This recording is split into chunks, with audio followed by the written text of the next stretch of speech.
સૌથી મોટા સમાચાર પાટણથી, જ્યાં ઝીલિયા ગેંગવોર પછી કલમ 163નો અમલ શરૂ કરાયો છે। જિલ્લા મેજિસ્ટ્રેટે 24 કલાક માટે કલમ 163 લાગુ કરી છે। પાટણ જિલ્લામાં સભા કે મેળાવડાનું આયોજન હવે નહીં કરી શકાય। 24 કલાક માટે જાહેર સભા કે મેળાવડા પર પ્રતિબંધ મૂકી દેવાયો છે।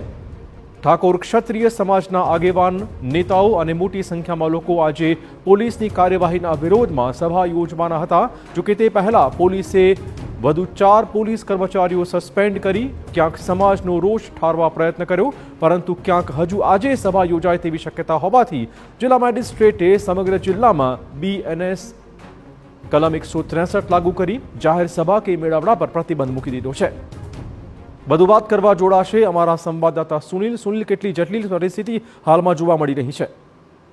ચિરાગ, ચોક્કસ કહી શકાય તો પાટણના જે ઝીલિયા ગેંગવોર મામલે છેલ્લા એક અઠવાડિયાથી સમગ્ર જિલ્લામાં ક્યાંક પોલીસની કામગીરી સામે તો ક્યાંક કહી શકાય તો લાઠીચાર્જ મામલે સમાજમાં રોષ છે, તો કે બીજી બાજુ ઝીલિયામાં પણ ક્યાંક જે રીતે ભાવેશ દેસાઈ જે કુખ્યાત જે કહી શકાય ખંડણીખોર અને ગુજસી ટકના આરોપીનું પણ જે કહી શકાય તો સામ્રાજ્ય તો તેને પણ ધ્વસ્ત કરી દેતા ક્યાંક સમાજોમાં રોષ હોય કોઈ કામગીરીને લઈને કે ગમે તે કારણોસર તેને ધ્યાનમાં રાખીને છેલ્લા એક અઠવાડિયાથી આ પરિસ્થિતિ સમગ્ર જિલ્લામાં ટોક ઓફ ધ ટાઉન બની છે અને રાજ્યમાં ક્યાંક ચર્ચામાં રહી છે। વિધાનસભા સુધી તેના પડઘા પડ્યા છે।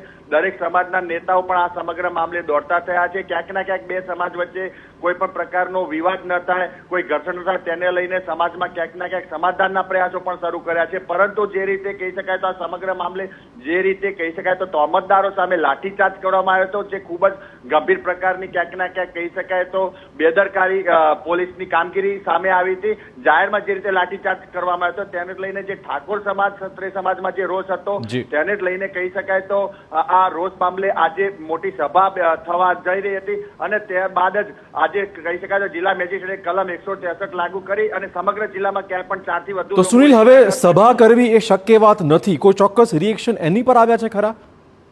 બિલકુલ ચોક્કસ કહી શકાય તો આ સભા પહેલા જે ગઈકાલે એટલે કે શનિવારે અલ્પેશ ઠાકોર સહિતના નેતાઓ પણ પોલીસ અધિક્ષકને મળ્યા હતા અને આ સમગ્ર મામલે ક્યાંક જે કામગીરી હતી પોલીસની તેને લઈને LCBના 4 પોલીસ કર્મચારીઓ સસ્પેન્ડ પણ કરવામાં આવ્યા હતા અને સભા મોકૂફ રાખવાનું જણાવ્યું હતું। પરંતુ ક્યાંક હજુ પણ જે સમાજના કેટલાક લોકોમાં હતું કે આ સભા કરવી જેથી સમાજની એકતા જળવાઈ રહે, પરંતુ એવું ન થતા આજે ક્યાંક પોલીસનો બંદોબસ્ત પણ વામૈયામાં અને અઘાર સહિતના ગામોમાં ગોઠવાયો છે અને સભા તેમજ કોઈ અનિશ્ચિત કલમ 163 લાગુ કરવામાં આવ્યું। ધન્યવાદ સુનિલ તમામ જાણકારી બદલ। તો સ્થિતિ પર હાલમાં કંટ્રોલ કરવાનો પ્રયત્ન અને 24 કલાક માટે સભા અને મેળાવડા નહીં યોજી શકાય, કલમ 163નો અમલ પાટણ જિલ્લામાં શરૂ કરાયો છે।